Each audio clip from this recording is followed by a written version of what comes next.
Assalamualaikum warahmatullahi wabarakatuh. Selamat pagi. Waalaikumsalam warahmatullahi wabarakatuh. Puji syukur kami aturkan kepada Tuhan Yang Maha Esa karena dapat mengumpulkan kita di tempat ini dalam keadaan sehat dan juga semangat. Dan juga terima kasih atas kesempatannya sehingga pada hari ini kami dari kelompok 9 Biologi A akan mempresentasikan peran mikroba elofit dalam meningkatkan ketahanan tanaman terhadap stres lingkungan. Di mana sebelum itu kami akan mengenalkan kelompok kami yaitu yang terdiri dari Saya Dia Tenzara dengan akhirannya 21. saya Rames Kolombian yang diwakilkan dengan akhirannya 41. Dan Alia Sapitri dengan akhirannya 59. Baik, kami masuk saja ke slide. Mikroba elofit adalah kelompok mikroorganisme yang hidup di dalam jaringan tanaman tanpa menyebabkan gejala penyakit pada inangnya. Berbagai faktor lingkungan dapat menimbulkan stres pada tanaman dan berdampak negatif terhadap pertumbuhan serta produktivitasnya.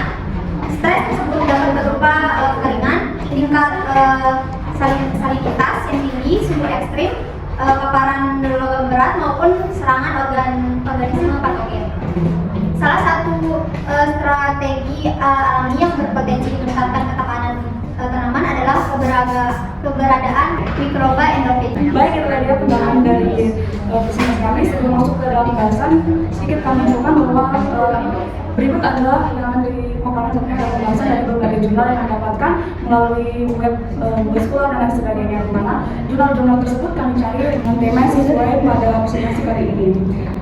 Selanjutnya adalah pembahasan dari berbagai jurnal, yaitu yang pertama dari jurnal yang diteliti oleh Hawamda dan rekan-rekannya di tahun 2024 dengan judul peran bakteri elofit dalam meningkatkan toleransi tanaman terhadap kekeringan dan salinitas. Di mana dalam jurnal ini dia menjelaskan bahwa bakteri elofit itu merupakan bakteri yang ada di jaringan tumbuhan atau tanaman tanpa mengganggu inangnya. Di mana dalam kondisi yang normal tanaman itu kan membutuhkan air atau juga unsur hara untuk pertumbuhannya. Namun ketika terjadi kejadian yaitu kekeringan, otomatis ketersediaan air itu akan menipis atau terbatas, sehingga itu akan mengganggu fisiologis tumbuhan tersebut. Lalu dalam keadaan yang salinitasnya tinggi atau meningkat, itu akan terjadi kesulitan dalam penyerapan air oleh tanaman tersebut akibat konsentrasi dari garam yang tinggi. Nah, sehingga pada hal ini dijelaskan bahwa bakteri endofit tersebut dapat membantu dalam mengatasi kejadian seperti itu, di mana mekanisme tersebut dapat dilakukan yaitu dengan cara yang pertama adalah produksi fitohormon, di mana produksi fitohormon ini salah satunya adalah memproduksi hormon IAA yang termasuk golongan auksin, di mana hormon tersebut akan merangsang pertumbuhan dari akar, sehingga ketika dalam keadaan yang kering sumber air itu ada di lapisan paling bawah tanah, sehingga akar tersebut yang dibantu perkembangannya oleh IAA tersebut akan merangsang atau akan mencari sumber air tersebut, sehingga dapat membantu dalam proses dalam keadaan yang kering. Lalu selanjutnya adalah fiksasi nitrogen, di mana mekanisme tersebut dilakukan untuk memicu terjadinya atau terbentuknya enzim pertahanan terhadap stres, yaitu enzimnya salah satunya adalah enzim antioksidan seperti VOD atau CAT, di mana dalam kondisi yang kekeringan itu kan ROS atau reaktif oksigen spesies itu akan tinggi, sehingga ROS tersebut akan merusak sel dari tanaman tersebut, sehingga adanya pemicu dari fiksasi nitrogen tersebut akan memicu enzim terbentuknya enzim antioksidan, sehingga enzim tersebut akan mempertahankan atau memperbaiki kerusakan sel yang diakibatkan oleh ROS tersebut. Lalu selanjutnya adalah sintesis dari senyawa anti mikroba. Nah, di mana bakteri endofit akan menghasilkan atau mensintesis senyawa-senyawa yang sekiranya dibutuhkan dalam keadaan yang tidak menguntungkan dalam apabila terjadi kekeringan tersebut, sehingga kondisi lingkungan yang kurang menguntungkan tersebut akan dibantu oleh bakteri endofit, sehingga bakteri endofit tersebut dapat menghasilkan senyawa yang dapat melindungi dari mikroba yang bersifat patogen.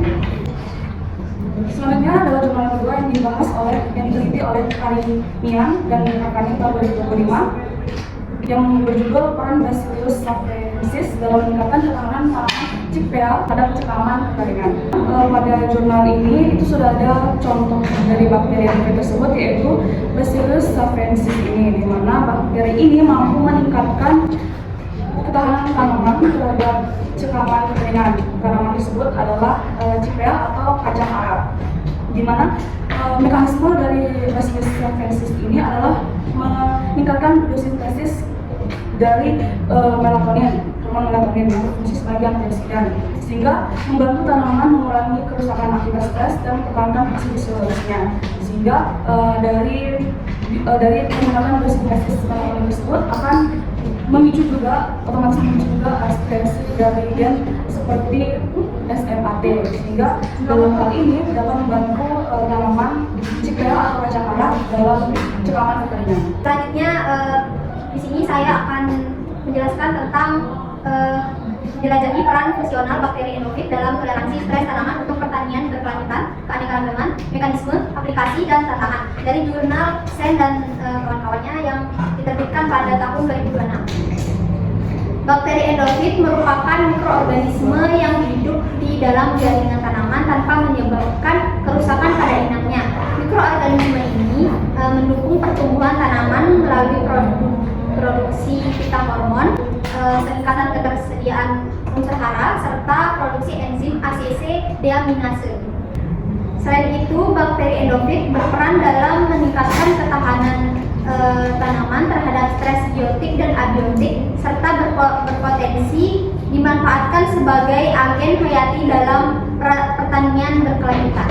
Peran endofit dalam mengatasi stres abiotik pada tanaman dari jurnal Amin dan kawan-kawan dari tahun 2024. Mikroba endofit adalah mikroorganisme yang hidup di dalam jaringan tanaman tanpa menimbulkan penyakit pada inangnya. Mikroba ini membantu meningkatkan ketahanan tanaman terhadap berbagai stres abiotik melalui produksi pita hormon, enzim metabolit sekunder, dan senyawa bioaktif. Peran tersebut menjadikan mikroba endofit berpotensi dimanfaatkan untuk meningkatkan pertumbuhan dan produktivitas tanaman pada kondisi lingkungan yang tidak optimal. Selanjutnya, peran mikroba endofit dalam mengendalikan reaktif oksigen spesies atau ROS akibat stres biotik pada tanaman. Stres biotik akibat serangan patogen dapat meningkatkan produksi reaktif oksigen spesies atau ROS yang berlebihan sehingga menyebabkan kerusakan sel dan menghambat pertumbuhan tanaman. Mikroba endofit membantu menjaga keseimbangan ROS dengan meningkatkan aktivitas enzim seperti COD, CAD, dan POD. Selain itu, mikroba endofit juga mengaktifkan sistem pertahanan tanaman sehingga mampu mengurangi dampak stres oksidatif. Peran tersebut menjadikan mikroba endofit penting dalam meningkatkan kesehatan dan ketahanan tanaman terhadap ancaman biotik. Selanjutnya, peran mikroba endofit dalam meningkatkan ketahanan tanaman terhadap stres biotik dan abiotik. Mikroba endofit berperan dalam meningkatkan toleransi tanaman terhadap berbagai ancaman cekaman lingkungan, baik yang bersifat abiotik maupun biotik. Mikroba ini menghasilkan fitohormon, siderofor, serta berbagai metabolit yang mendukung pertumbuhan dan membantu tanaman memperoleh unsur hara. Selain itu, mikroba endofit mampu menghambat perkembangan patogen melalui mekanisme biokontrol yang efektif. Kemampuan tersebut menjadikan mikroba endofit berpotensi sebagai agen hayati yang mendukung produktivitas pertanian yang berkelanjutan. Kesimpulannya adalah mikroba endofit memiliki peran penting dalam meningkatkan ketahanan tanaman terhadap berbagai stres lingkungan, baik yang bersifat abiotik maupun biotik. Melalui berbagai mekanisme ini seperti fitohormon, fiksasi nitrogen, pelanggan fosfat, sintesis senyawa bioaktif, peningkatan aktivitas oksidan, serta pengendalian reaktif oksigen spesies. Mikroba endofit mampu membantu tanaman mempertahankan pertumbuhan dan fungsi fisiologisnya pada kondisi lingkungan yang kurang menguntungkan. Berbagai penelitian menunjukkan bahwa bakteri endofit berkontribusi dalam meningkatkan toleransi tanaman terhadap cekaman kekeringan, salinitas, suhu ekstrim, dan serangan patogen. Baik, demikian presentasi kami pada hari ini. Kami mohon maaf jika ada kekurangan dan kesalahan. Terima kasih, selamat pagi. Wassalamualaikum warahmatullahi wabarakatuh.